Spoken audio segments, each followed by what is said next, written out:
여야가 헌법재판소를 향해 한 목소리로 신속히 윤석열 대통령 탄핵 심판을 선고하라고 촉구하고 있습니다. 다만 여야의 셈법은 달라 보이는데요. 네, 이와 관련한 내용 이준우 국민의힘 대변인, 조현삼 민주당 정책위 부의장 두 분과 자세한 이야기 나눠보겠습니다. 어서 오십시오. 네, 맞습니다. 예, 안녕하십니까. 윤석열 대통령 선고가 이제 4월로 넘어가고 있습니다. 재판관들이 아직 판결 단계에 돌입하지 못한 걸로 보이는데 늦어지는 이유 새롭게 생긴 게 있다면 알려주시면 좋을 것 같고 이 외에 여야가 이번에 좀 신속 선고를 한 목소리로 내고 있거든요. 각각의 어떤 계산을 하고 있는 건지도 궁금합니다. 예, 일단 최종 변론이 2월 25일이었으니까 지금 네. 한 달 넘게 이어지고 있는 거 맞습니다. 그래서 지금 가장 큰 이유로는 아마도 탄핵 난발, 그러니까 앞에 누적되어 있는 탄핵 건수가 있는 거죠. 그런 거를 처리하다 보니까 물리적인 시간이 좀 부족한 면이 있었다. 민주당에서는 일단 탄핵을 해서 정부 기능 마비에는 굉장히 좀 도움이 됐을지 모르겠지만 이렇게 부메랑으로 돌아와가지고 윤석열 대통령 탄핵 속도를 늦추는 그런 문제가 있는 것 같고요. 예. 가장 또 중요한 이유는 뭐냐면 평입니다. 평에서 이게 결론이 지금 이르지 못하고 있다는 얘기인데요. 지금 지난주에만 하더라도요. 원래 매일 평일하다가 지난주 처음으로 평일을 아예 열지 못한 날이 있었다 하거든요. 그리고 또 하나 평일가 열리는 곳이 헌재재판소의 그 303호라는 곳인데 예. 여기서 가까이 귀를 대지 않아도 밖에서도 고성이 들릴 정도로 헌재 재판관들 사이에서 상당히 치열하게 다투고 있다. 그리고 또 헌재 재판 연구관들에게 추가로 자료를 요청한다 그러더라고요. 예. 근데 지금 끝난 지가 한 달이 넘었는데 변론 종결이 한 달이 넘었는데 아직도 재판관들이 추가로 자료를 요구한 사안이 뭐가 있겠느냐. 그러면서 보면은 그때 이제 문영배 권한소장 대행이 속도 조절하면서 뛰어넘었던 여러 가지 절차라든가 또는 신빙성을 확인하지 못한 홍장원 차장의 메모라든가 또는 곽종근 사령의 진술 번복이라든가 이런 거에 대한 부작용이 지금 나타나고 있다. 따라서 평의가 계속 늦어질 수밖에 없는 거고 그렇다고 하면 이렇게 미정리된 확정되지 않은 이 상태에서는 이 상태 그대로 결론을 낼 수밖에 없다. 그래서 지금 아마 5대3 얘기가 좀 우세하다는 얘기가 나오는 것 같습니다. 예. 이 말씀하신 내용은 들리는 얘기들 네, 들리는 추측 얘기 중에 제가 하나인 거죠. 말씀드립니다. 알겠습니다. 여야가 한 목소리로 헌재의 신속한 선고를 촉구하는 이유 그러면서도 각기 다른 셈법을 추구하는 것 같은데요. 일단 그 민주당과 야당 입장에서는 헌재의 조속한 선고를 촉구하는 것이 지금 국정 혼란이 가중되고 있지 않겠습니까? 예. 많은 국민들은 이 조속한 결론을 기대하고 있었음에도 불구하고 지금 변론이 종결된 지 한 달이 넘었음에도 아직까지 선고일조차 지정하지 못하고 있다는 것에 대해서 아마 많은 국민들이 불안해하고 있습니다. 지금 우리가 국정 수반이 사실상 존재하지 않는 상황에서 각종 혼란이 야기되고 있는 점에 대해서 조속한 선고를 촉구하는 것이고요. 물론 국민의힘 입장에서는 최근에 조속한 선고를 촉구하는 취지가 아무래도 헌재 내부에서의 기류 변화가 있는 게 아닌가라는 그런 예측을 하는 것으로 보여지는데요. 저는 헌재 내부적으로 헌법재판관들이 어떠한 입장을 정했는지는 모두 추측의 영역입니다. 지금 현재 외부에서는 전혀 알 수 없는 상황이고요.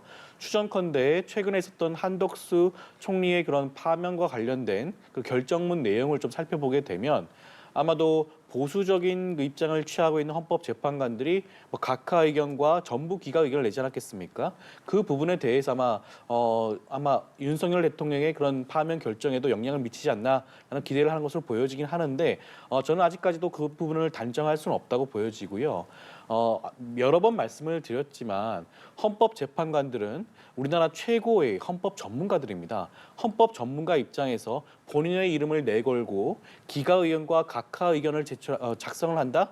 저는 그럴 가능성 굉장히 낮다고 봐야죠. 그거는 두고두고 후배 법조인들 사이에서 거론될 수밖에 없습니다. 얼마나 부끄러운 판결문, 결정문을 쓰게 되었는지 아마 뼈저리게 느낄 수밖에 없기 때문에 저는 그럴 가능성 굉장히 낮다고 보여지고요. 예. 아무래도 결정문을 조금 더 꼼꼼하게 가다듬기 위해서 조금 더 시간이 소요되는 게 아닌가 하는 생각도 듭니다. 네, 야당에서는 오늘 헌법재판소법 개정안을 의결했습니다. 그 내용은 하나가 후임이 임명되지 않은 채 임기 만료를 앞둔 두 재판관의 임기를 연장하는 것, 그리고 또 권한대행이 대통령목 헌법재판관을 임명하지 못하도록 제한하는 내용. 이 두 가지 개정안이 법사위 소위는 통과했는데 이제 앞으로는 어떻게 될 거라고 예상하세요? 저는 그 관련된 두 법이 반드시 통과를 해야 된다는 생각이 드는데요. 일각에서는 국민의힘 측에서는 여기에 대해서 무슨 위헌적인 요소가 있다라고 주장을 하는데 우리나라는 기본적으로 대륙법계입니다. 대륙법계의 가장 대표적인 나라가 독일이에요.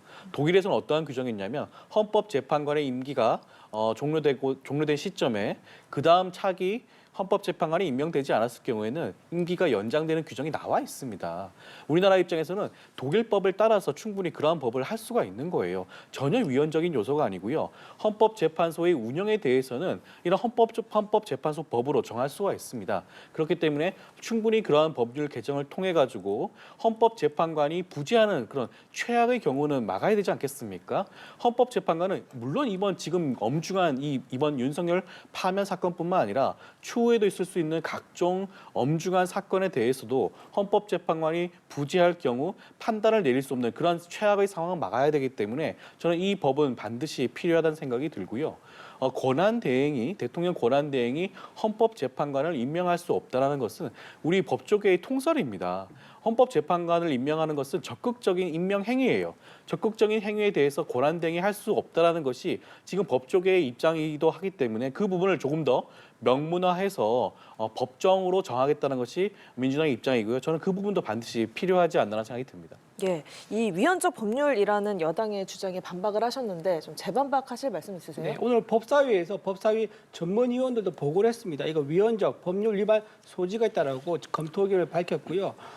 이거 대륙법 방금 말씀하셨는데요. 네. 여러분 다 아시겠지만 헌법은요, 헌법 112조에 헌법재판관 임기가 6년을 모집 밖에 있습니다. 근데 이 6년을 연기하려면 어떻게 되느냐?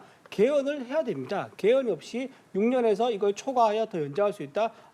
만약에 그게 허용된다 그러면요, 대통령의 임기도 연장을 할 수 있고요, 국회의원 의원도 연장을 할 수 있습니다. 이렇게 헌법에 정한 것을 법률로서 그 기능을 마비시키는, 그 기능을 뛰어넘는 법률 규율이라는 것은 법의 체계에 맞지 않다라고 또 말씀을 드리고요. 그리고 고등학교 교과서, 사회 교과서에서 다 배웁니다. 상위법은요, 하위법의 테두리에 어떤 리미트를 만드는 그런 역할을 합니다. 그래서 하위법이 상위법을 뛰어넘을 수가 없습니다. 상위법에서 6년 정해진 거를 법률로서, 하위법인 법률로서 연장하는 거, 이거는 법의 체계도 맞지 않는 아주 기초적인 사항이라는 것을 말씀을 드리고요. 그다음에 대통령 대행의 임명권을 제한하는 거, 지금 대통령 대행뿐만 아니라 만약의 경우 대비를 한다면 대법원장도 대행이 발생할 수가 있는 거고요.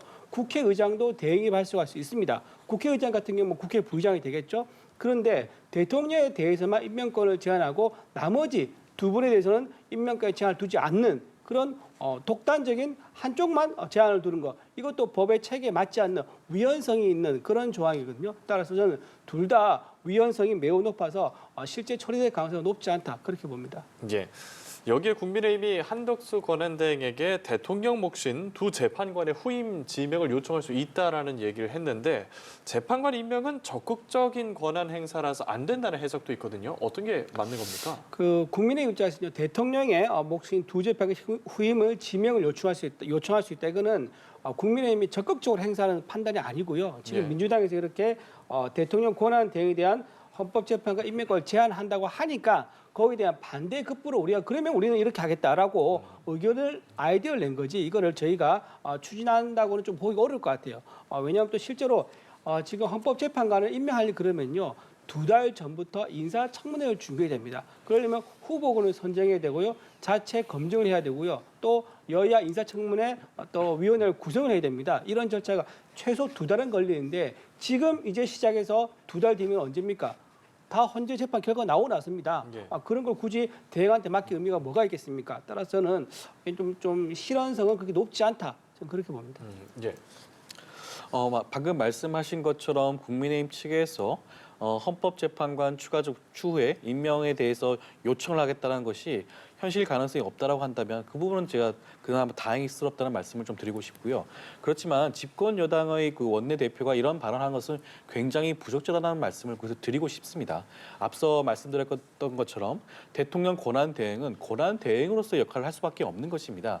헌법재판관을 지명하고 임명하는 것은 대통령의 고유 권한이에요. 그 적극적인 고유 권한에 대해서 대통령 권한대행이 행사할 수 있다는 식으로 집권 여당의 원내대표가 발언한 것은 굉장히 부적절합니다. 부적절하기 때문에 다행스럽게도 현실 가능성이 없다는 점에서는 다행스럽긴 하지만 이와 같은 발언이 반복되지 않도록 좀 주의를 기울일 필요가 있지 않나 생각이 듭니다. 예, 정말 두 분께서 정반대의 시각을 보여주고 계시는 사안에 대해서 이야기를 좀 나눠봤는데 지금 여야는 마은혁 헌법재판관 후보자 임명 문제를 두고도 신경전을 벌이고 있습니다.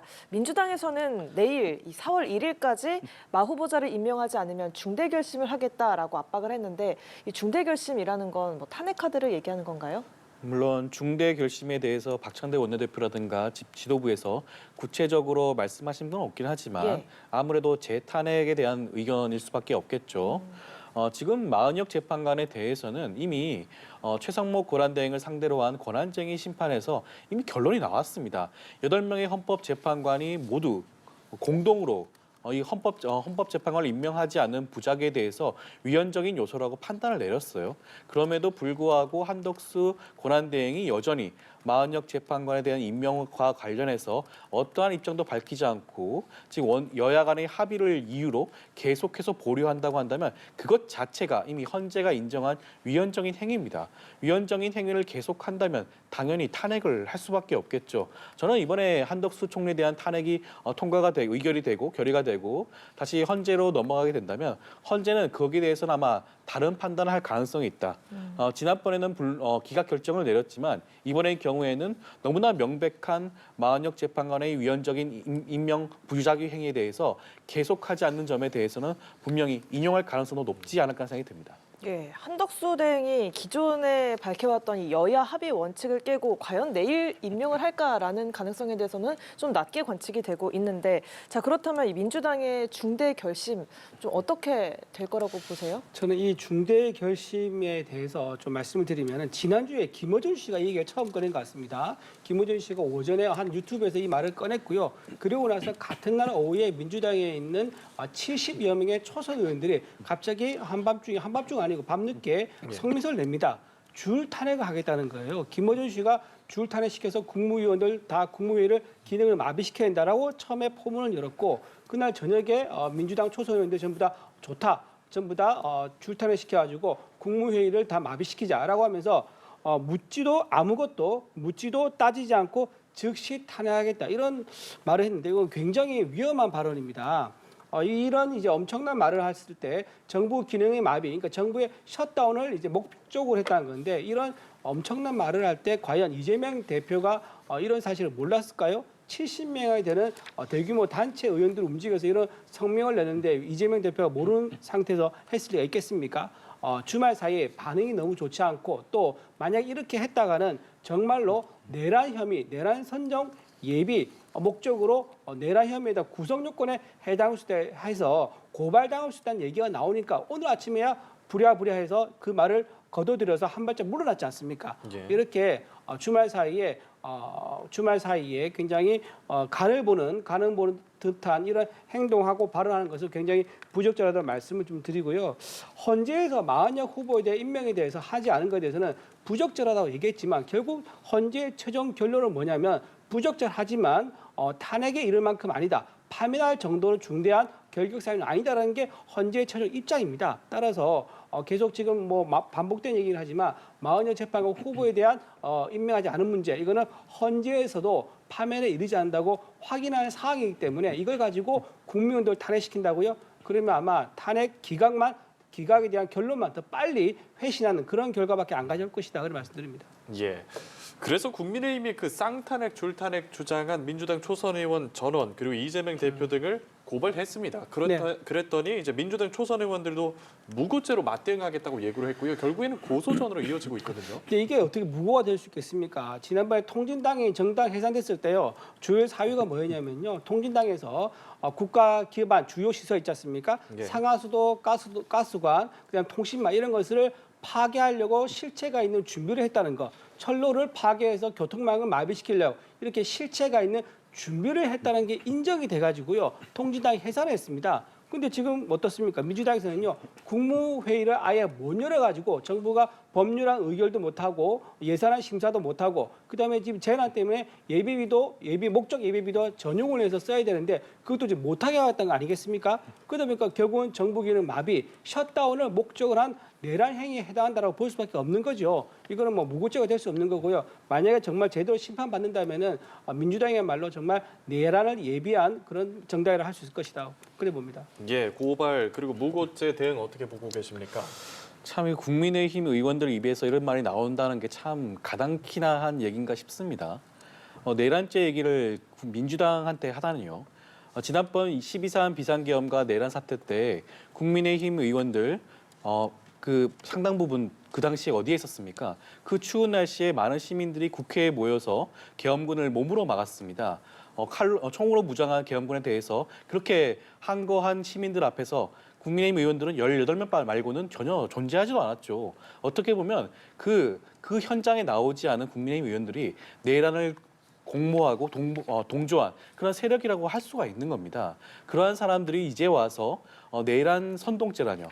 내란 선동죄가 인정이 되기 위해서는 기본적으로 대한민국이 정한 헌법과 법률에 위반된 행위를 해야 됩니다. 최근에 헌재에서는 어떤 결정을 내렸냐면요. 검사 탄핵과 관련해서 그 당시에 뭐라고 주장을 했냐면 탄핵 소추권이 남용됐다는 주장을 그 당시에 했었어요. 거기에 대해서 뭐라고 판단했냐면 탄핵 소추권은 국회의 고유한 권능이기 때문에 이것은 남용의 대상이 아니다라고 판단을 내린 바가 있습니다. 그렇다고 한다면 이것은 국회가 가진 탄핵권을 행사한 것뿐인데 이것에 대해서 내란죄라죠. 그렇기 때문에 저는 국민의힘이 너무나 지나친 주장을 하고 있다. 그렇다고 한다면 당연히 민주당 입장에서는 여기에 대해서 무고죄로 대응할 수밖에 없지 않나 생각이 듭니다. 굉장히 좀 제가 한 말씀 안 드릴 수가 없는데요. 국회가 예. 가진 권능을 행사했을 뿐이다. 그러니까 탄핵에 대해서는 얼마든지 국회가 마음대로 할 수 있다. 이렇게 말씀하신 것 같은데요. 그럼 굉장히 좀 잘못됐다 말씀드리는 게 윤석열 대통령도 헌법에 보장하고 있는 계엄 선포권이 있습니다. 그럼 저희가 윤석열 대통령도 헌법에 보장되어 있는 권한을 행사했을 뿐이다라고 하면 그걸 받아들일 수 있겠습니까? 그건 적절하지 않은 말씀 같고요. 그 부분은 좀 말씀을 제가 말씀을 좀 예. 마무리하겠습니다. 그리고 이재명 대표의 대장동 변호사죠. 가장 측근이라고 할 수 있는 김필성 변호사도 오늘 뭐라고 얘기했습니까?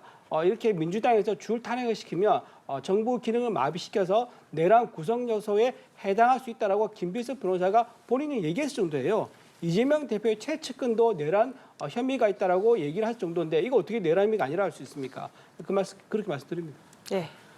윤석열 대통령의 사건의 경우에는 단순히 계엄 선포가 문제가 아니죠. 계엄 선포 요건이 갖춰지지 않은 헌법상 법률상 위법 요소가 있기 때문에 말씀을 드린 거고요.